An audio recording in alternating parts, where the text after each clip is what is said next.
Good morning, students. We are going to continue with chapter 2 of NCERT, that is reproduction in flowering plants. Students, we have done embryo formation along with dicot embryo structure in our last class. I hope that you have practiced all the diagrams thoroughly. So let's begin with today's presentation. Topics which are being covered in this tutorial are structure of monocotyledonous embryo, seed along with its structure, types and advantages. Then we have to discuss the structure of fruit along with its basic types. Then finally we have to deal with the special cases of angiospermic reproduction. These are apomixis and polyembryony. Structure of monocotyledonous embryo. As the word suggests, monocot is going to have the single cotyledon, and that cotyledon is referred as scutellum. The section below the embryonal axis is referred as coleorrhiza, and the section above the embryonal axis is referred as coleoptile. Coleorrhiza is the primordia for the root system development, and coleoptile is the region of or the primordia for the shoot system development.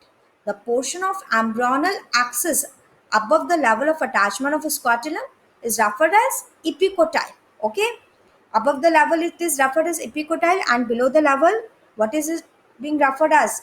Hypocotyle, right? We have done lots of example of monocotyledonous embryo or seeds. Few are being mentioned over here. You can have a look. That is grass, banana, bamboo, palm, etc., etc. So, let's discuss the structure of a typical monocot embryo. Here the embryo is of grass. You can have a look over this section. This is scutellum. This is actual the cotyledon of monocot. Coleoptile and coleorrhiza section are here. Coleoptile is a primordia for the shoot system development, and you can see the shoot apex from where ultimately the shoot will burst and have all the foliage appendages afterwards. And here the coleorrhiza section, and this is the primordial for the root system development, and especially cells are being present in the reticle and root cap, and they are going to form the full-fledged root system afterward, and this is the epiblast region of the embryo. So let's discuss the seed. Seed is the ultimate product of the reproduction in flowering plant, that is sexual reproduction in flowering plants, and it is going to be arise after fertilization. Basically it comprises of three sections: seed coat, cotyledons and embryonal axis. We have discussed embryonal axis in our previous class, so I am going to discuss only seed coat and cotyledons. Seed coat can be one or two in number, and the region where the seed coat is absent is referred as micropyle, and from where these seed coats are going to be arise, that is from the integument section. The outer integument forms the outer seed coat, that is testa, and the inner integument is going to form the inner section, that is tegmen. So outer seed coat is referred as testa and the inner seed coat is referred as tegmen. Cotyledons can be one or two in number. You are quite aware. If the case of monocot, the cotyledon is going to be monocot. Okay, and if they are two in number, the case will be of dicot. And cotyledons are the nutrition or the reservoir of the food material. Depending upon the persistence of endosperm in the seed can be categorized into the two categories. First category of non-albuminous or ex-albuminous seeds. As the word suggests, they are the seeds which do not have any remnant of endosperm, and whole of the endosperm is going to be utilized by the developing embryo. So there will be no remnant of the endosperm. The examples are pea and groundnut. However, in the case of albuminous seed, the second category is of albuminous seeds, there will be the persistence of endosperm even after the development of the embryo. So the seed with residual endosperm is referred as albuminous seed. The examples are wheat, maize, barley, or castor. So let's have the look over the types of seeds. First, dicot seeds are being mentioned, and then monocot seeds are being mentioned. Here you can see the micropyle region in the bean seeds. And in castor, you can observe the endospermic persistence along with the seed coat, that is testa outer one and tegment the inner one. And you can have the look over the hypocotyle region, and hypocotyle region going to have the root system development, and epicotyle region going to have the shoot system development. And this is the example of castor, and castor seeds are the dicot seeds. These diagram along with the labeling has been asked numerous times, so you have to practice these diagram by whole of your heart. This is the example of onion monocot seed is being present over here. You can have the look over the endospermic persistence. So these seeds are going to have to be the albuminous one. Okay. And you can have the look over cotyledon, that is referred as scutellum. Hypocotyle region is quite prominent over here. And this diagram of maize, you are quite familiar. We have done this diagram in class 11th as well. This pericarp I am going to discuss later in this chapter.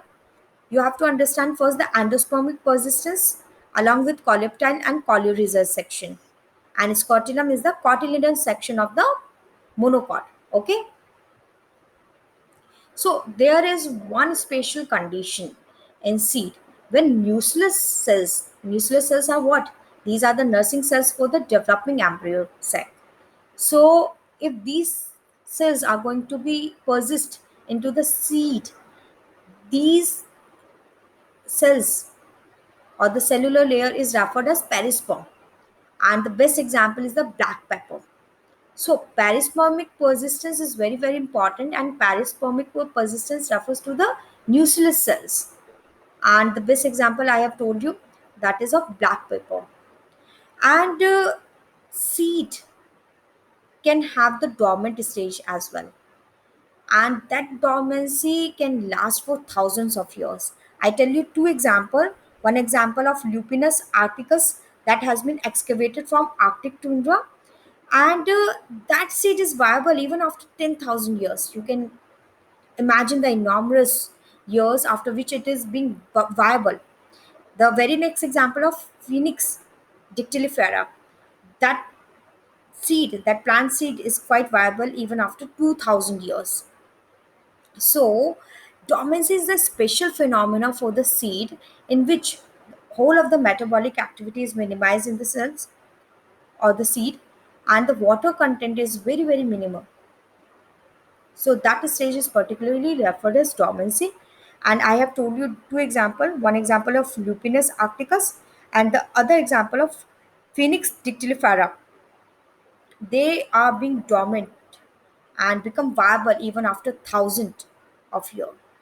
In case of Lupinus arcticus, the viability stage even achieved after 10,000 years, and in case of Phoenix dictylifera, the viability stage is being achieved even after 2,000 years. So you have to keep these two examples in your mind while dealing with dormancy and angiosperm. What are the advantages of the seeds? They are the means of the dispersal for the next generation. Okay, they are going to have lots of reserve food material. They have nutritive value. They are going to have the hardest seed coat, that is testa and tegment, to provide any sort of protection from any of the injury. And they are the product of genetic recombination. So they are the primordial for the genetic variability to the next generation. Seeds are stored to be consumed throughout the year to overcome any sort of natural calamity or drought kind of situation. Depending upon the mobility of the seeds, they are used to raise crop in favorable seasons, as you have done kharif and rabi crops. So they are going to be produced in a particular of the favorable condition of the season. Now we have to discuss about the fruit. This is the most tempting section of this chapter. Uh, from where the fruit is going to be developed, of course from the ovary.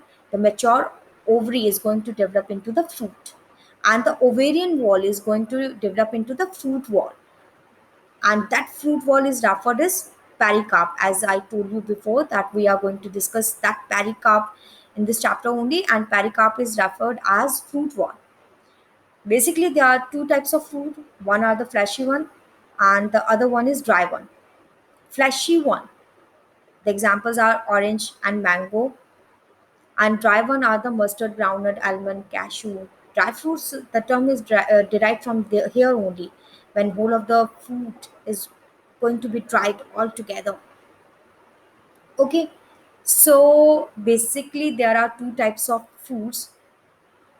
One is of true fruit category, and other one is false fruit category. True fruits are going to be derived only from the ovary. Okay, the fruits which are derived or developed only from the ovary part, these fruits are referred as true fruits. The examples are pea, wheat, maize, etc. However, false fruit can develop from the ovary along with thalamus section or any part of the flower. The example are apple, strawberry, and cashew. A very good example is apple and strawberry. Uh, you can have the false fruit when the ovary along with thalamus section or any section of the flower is going to be participate in the fruit formation. That fruit is ultimately referred as false fruit, and true fruits derived only from the ovary section. You have to remember the example. They have been asked numerous times in CBSE board examination. Please mind my words. These examples are very, very important. So let's have the view over the false fruits diagram. One is of apple and other one is of strawberry. The apple we actually eat is the false fruit. You are quite amazed with this statement, but this is the actual case. Whole of the apple is derived from the thalamus section, and inside the apple there is the section of the ovary along with the seeds being there, and the apple section or the fruit section is derived from the thalamus part. And one more interesting example of the false fruit is of strawberry. And the pulp of the strawberry, from where does it come? That is from the thalamus section. The pulp of the strawberry is actually the thalamus section. And what are these again? Can are very, very important structure. These are actually the fruit of the strawberry. They are actually the crunchiness of the strawberry is because of the cane. They are the actual fruit of the strawberry, and inside these dried fruits, there is a single seed in the each of the cane. The brownish structure over the surface of a strawberry, you have noticed, these are actually single structures, single fruit, and inside these fruit is the single seed. Only one seed is being present inside these dried seed, and these dry seeds are referred as acane. And this has been never ever asked in CBSE board examination, but has been asked in various competitive examination. So you have a clear cut understanding about the can. Okay. So let's move to the next section, which is very, very interesting. That is parthenocarpic fruit. When fruits are going to be developed without any sort of fertilization, without the fusion of the gametes, these fruits are referred as parthenocarpic fruits. They do not have any sort of seeds. The best example is banana. And parthenocarpy actually can be induced artificially with the help of injection of some of the growth hormones. And you can recall from the discussion of class 11th that some of the hormones actually participate in a parthenocarpic event. And you have to answer these hormones in my personal window, on my personal window, in my personal comment box. You can answer uh, which of the plant hormone participate in parthenocarpy. So you have to give this answer on my personal window. Now come to the spatial mechanism of reproduction. As I've told you earlier, we have to discuss two cases, that is of polyembryony and apomixis. First of all, I am going to discuss about the apomixis. A for asexual reproduction. Mix is referred to the mimicry. When there is the mimicry of sexual reproduction, but it is actually the asexual reproduction, and the seed are going to be formed without fertilization. This is referred as apomixis. Apomixis is a mimicry of sexual reproduction actually, and apomixis is also referred as agomospermy. The best example are of the members of Asteraceae and Grasses family, that is Poaceae family. How these apomictic seeds are going to be formed, we have to discuss one by one. There are two ways of development of apomictic seed. When a diploid egg is formed without reductional division, the egg is going to have the diploid set of chromosome, and that is going to convert it into the embryo without any sort of fertilization. Then this represents the apomixis, that is apomictic seeds. Okay, and some cells of the nucleus which are quite diploid in nature and start dividing and ultimately forms the embryo without any sort of fertilization. This is being achieved in some of the citrus fruit along with the mango. So apomictic, as the word suggests, is the mimicry of the sexual reproduction without having it at all.